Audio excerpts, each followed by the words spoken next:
escorts the President-elect from the Rashtrapati Bhavan to the Parliament premises, wherein in the iconic Central Hall of Parliament, the President-elect takes oath of office. Madam Draupadi Murmu will, in a short while from now, take oath as the 15th President of India. सर्वोच्च संवैधानिक पद की शपथ लेंगी। आज़ादी के बाद जन्म लेने वाली वो पहली राष्ट्रपति होंगी।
राष्ट्रपति महोदय, आदेश हो तो निर्वाचन आयोग से प्राप्त निर्वाचित राष्ट्रपति के निर्वाचन का प्रमाणन पढ़ा जाए।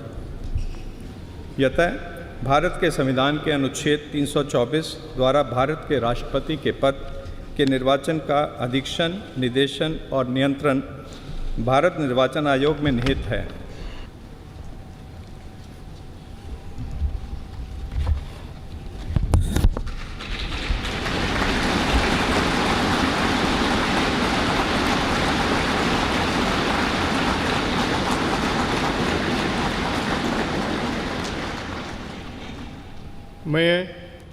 मैं द्रौपदी मुर्मू ईश्वर की शपथ लेता हूँ कि मैं श्रद्धापूर्वक भारत के राष्ट्रपति के पद का कार्यपालन करूँगी तथा अपनी पूरी योग्यता से संविधान और विधि का परिरक्षण, संरक्षण और प्रतिरक्षण करूँगी और मैं भारत की जनता की सेवा और कल्याण में निरत रहूँगी।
भारत के सर्वोच्च संवैधानिक पद पर निर्वाचित करने के लिए मैं सभी सांसदों और सभी विधानसभा सदस्यों का हार्दिक आभार व्यक्त करती हूँ।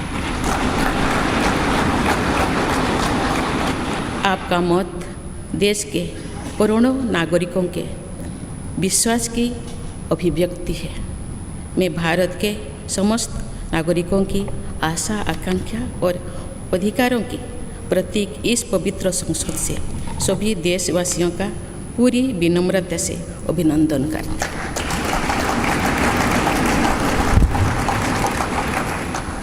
आपकी आत्मीयता, आपका विश्वास और आपका सहयोग मेरे लिए इस नए दायित्व का निभाने में मेरी बहुत बड़ी ताकत रहेगी।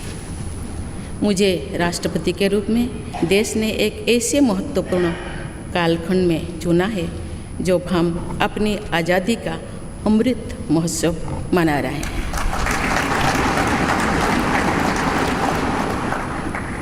आज से कुछ दिन बाद ही देश अपनी स्वाधीनता के 75 वर्ष पूरी करेगा। ये भी एक संयोग है कि जब देश अपनी आज़ादी के 50वें वर्ष का पर्व मना रहा था तभी मेरे राजनीतिक जीवन की शुरुआत हुई थी। और आज आज़ादी के 75वें वर्ष में मुझे ये नया दायित्व मिला है। ऐसे ऐतिहासिक समय में जब भारत अगले 25 वर्षों के विजन को हासिल करने के लिए पूरी ऊर्जा से जुटा हुआ है, मुझे ये जिम्मेदारी मिलना मेरा बहुत बड़ा सौभाग्य।